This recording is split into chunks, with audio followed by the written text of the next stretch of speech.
दोस्तों, अरविंद केजरीवाल जी जब उन्हें पहली बार सम्मन 30 अक्टूबर 2023 को आया कि उन्हें 2 नवंबर 2023 को ईडी के सामने पेश होना है, यानी कि आज से करीब 4.5 महीने पहले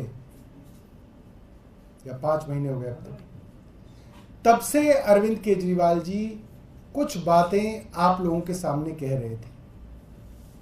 उन्होंने कहा था कि इनका मकसद एक्साइज केस नहीं है, इनका मकसद है अरविंद केजरीवाल को झूठे केस में फंसाना, और अरविंद केजरीवाल जैसे ही जेल में जाएं, पीछे से आम आदमी पार्टी दिल्ली और आम आदमी पार्टी पंजाब के विधायकों को किसी तरीके से भारतीय जनता पार्टी में लाया जाए, तोड़ा जाए, सरकार गिराई जाए, पार्टी तोड़ी जाए, क्योंकि लाख कोशिशों के बाद भी भारतीय जनता पार्टी ये बात समझती है कि दिल्ली में और पंजाब में चुनाव लड़के आम आदमी पार्टी को हराया नहीं जा सकता। ये बात साफ है। पंजाब के विषय पे मैं आता हूं। पंजाब में 4 पार्टियां मुख्यतः चुनाव में हैं। पहले नंबर पे आम आदमी पार्टी, दूसरे पे कहीं कांग्रेस, कहीं अकाली, दूसरा तीसरा, चौथे नंबर की पार्टी है भारतीय जनता पार्टी बीजेपी। ये बात तथ्य है, ये मेरा कोई आकलन नहीं है, ये बात सब राजनीतिक लोग जानते हैं कि चौथे नंबर पर आने वाली राजनीतिक पार्टी पंजाब में भारतीय जनता पार्टी है, इनका कुछ नहीं है। और किसान आंदोलन के बाद तो बचा कुचा जो इनकी इज्जत थी वो भी पंजाब में खत्म हो गई है। पंजाब के गांव में बोर्ड लगाए गए थे कि भारतीय जनता पार्टी का अंदर आना मना है। इस तरीके से पंजाब का किसान भारतीय जनता पार्टी से नाराज है। यह भी कहा जा सकता है कि इनसे नफरत करता है पंजाब का किसान। सवाल यह उठता है कि अगर भारतीय जनता पार्टी के हालात पंजाब में इतने खराब हैं तो क्यों भारतीय जनता पार्टी आम आदमी पार्टी के सांसद, विधायक कल तोड़ के ले गई? और कल एक और खबर हमारे पंजाब के विधायकों ने दी कि पंजाब में बहुत सारे विधायकों के पास पार्टी बदलने के लिए, भारतीय जनता पार्टी में आने के लिए उनको पैसा ऑफर किया गया, उनको Y+ सिक्योरिटी ऑफर की गई, उनको पोजीशंस ऑफर की गई, यहां तक कि उनको संसद के अंदर चुनाव लड़ाने की बात भारतीय जनता पार्टी ने कही। मैं समझता हूं कई कारणों से लोग अपनी पार्टी स्विच करते हैं। कई बार ये होता है कि आप अपनी पार्टी में हार रहे हैं, आपकी पार्टी के हालात अच्छे नहीं है, आप दूसरी पार्टी में जाते हैं जिसके बेहतर प्रोस्पेक्टिव होते हैं। मगर पंजाब के विषय में ये बात किसी भी आदमी के लिए समझ से परे है कि आम आदमी पार्टी के सांसद, जिनका संसद का जो कार्यकाल था वो खत्म हो चुका था, जाहिर सी बात है। जो रिंकू हैं, जलंधर से हमारे सांसद थे, उनका कार्यकाल खत्म हो चुका है।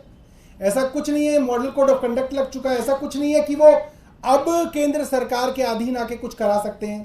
कुछ भी नहीं कराया जा सकता। सिर्फ एक चीज की जा सकती है, चुनाव लड़ना। जो वो आम आदमी पार्टी से लड़ते या अब वो भारतीय जनता पार्टी से लड़ेंगे। आप किसी से भी इसका आकलन करा लीजिए। जलंधर में, पंजाब के जलंधर में भारतीय जनता पार्टी चौथे नंबर पे आएगी। ये कुछ भी कर लें, चौथे नंबर पे आएंगे। क्यों एक सांसद चौथे नंबर पर आने के लिए भारतीय जनता पार्टी में आएगा? ये बड़ा सवाल है। कल हमारे 3 विधायकों ने पंजाब में प्रेस वार्ता की। अमनदीप सिंह मुसाफिर बलवाना से हमारे विधायक हैं। शीना लुधियाना से हमारी विधायक हैं। जगदीप गोल्डी कंबोज जलालाबाद से हमारे विधायक हैं। इन तीनों ने बताया कि इन तीनों को ही नहीं, मेजॉरिटी हमारे विधायकों को फोन आए और फोन पे उनको भारतीय जनता पार्टी ज्वाइन करने के लिए लालच दिया गया। मुझे लगता है कि जो अरविंद केजरीवाल कह रहे थे वो बात आज सच हो गई कि सिर्फ और सिर्फ आम आदमी पार्टी को तोड़ने के लिए, हमारी दिल्ली और पंजाब में सरकार गिराने के लिए ऑपरेशन लोटस चलाया जा रहा है। मगर हमें गर्व है हमारे विधायकों पे कि उन्होंने इस बात को पार्टी की लीडरशिप को बताया और कल सबके सामने उन्होंने प्रेस वार्ता की। मैं जानता हूं पिछली बार जब हमारी प्रेस वार्ताएं हुई तो कहा गया कौन सा फ़ोन था, किसने फ़ोन किया, कितने बजे आया, किस फ़ोन नंबर से आया।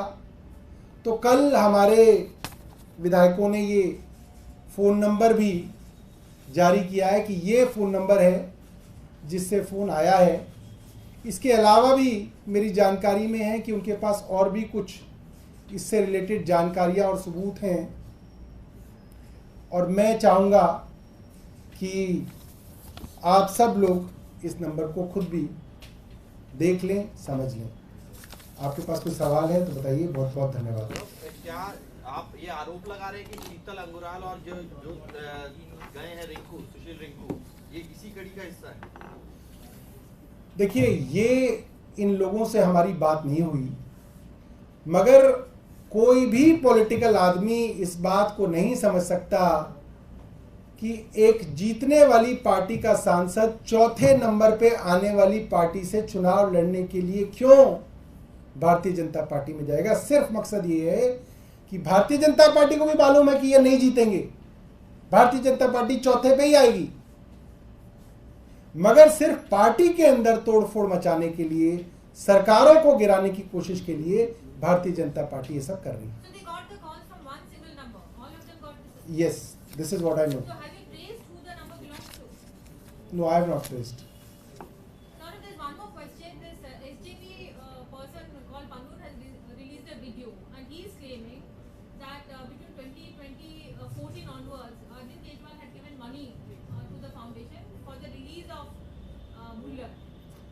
I'm very surprised when an elected government of America raises concern about the democracy in India, when a German government raises its concern about speedy trial, free and fair justice in India, the central government and the BJP is very agitated that why is another government talking about the internal affairs of the country, and here is a person belonging to a terrorist organization talking bullshit about a sitting chief minister, and the BJP and its handles are promoting a terrorist in the country as if he is a saint.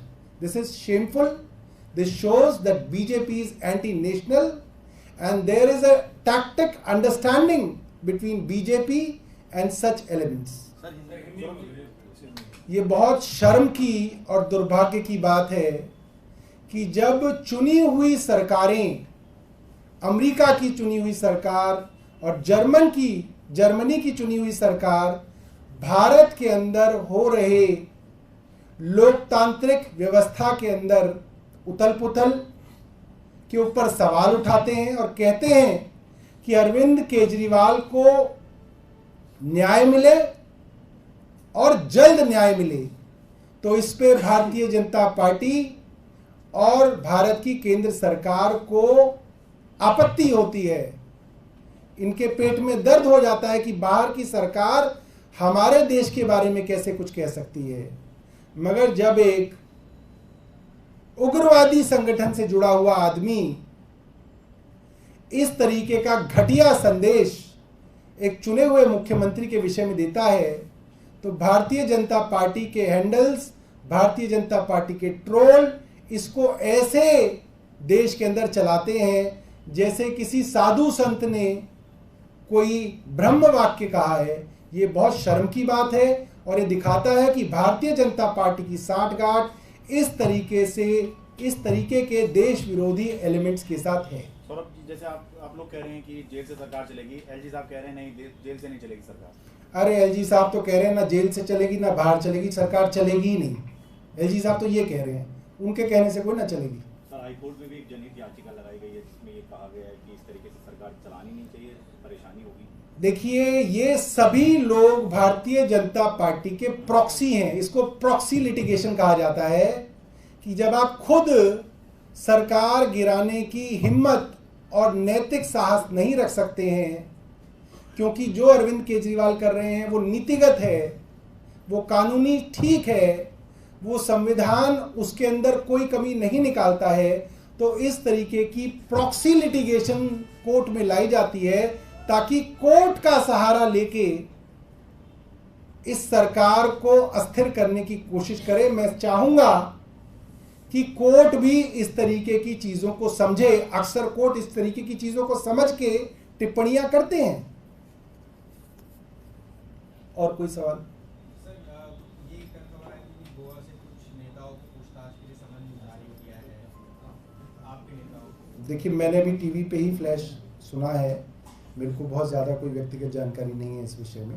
पता चला है कि कुछ BJP के नेता हैं, कुछ आम आदमी पार्टी से जुड़े हुए